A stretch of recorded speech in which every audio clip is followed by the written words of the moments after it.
હાલોલ તાલુકાના કંજરી ગામ ખાતે સંકલ્પ હોટલની પાછળના ભાગે આ કામે મરણ જનાર લાલાભાઈ નાનજીભાઈ નાયક તેઓની પત્ની સાથે લાકડા કાપવા માટે જઈ રહ્યા હતા.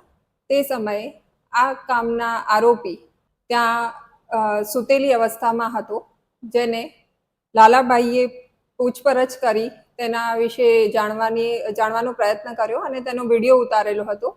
આ બાબતથી ઉશ્કેરાઈ જઈ આરોપીએ ફરિયાદી બેનના પતિ લાલાભાઈને ધક્કો મારી દીધેલો હતો અને તેમના માથા પર પથ્થર વડે ઈજા કરેલી હતી અને આ કારણે લાલાભાઈ નાયકનું ઘટના સ્થળ પર મૃત્યુ થયેલું હતું. આ બાબતે હાલોલ રૂરલ પોલીસ સ્ટેશન દ્વારા કંજરી ગામની સીમમાંથી આ કામનો આરોપી, જેનું નામ છે કલ્પેશ કુમાર દલપતસિંહ ચૌહાણ, તેમને પકડવામાં આવ્યા છે અને તેમની ધરપકડ કરવામાં આવી છે અને આ બાબતે આગળ તપાસ ચાલુ છે.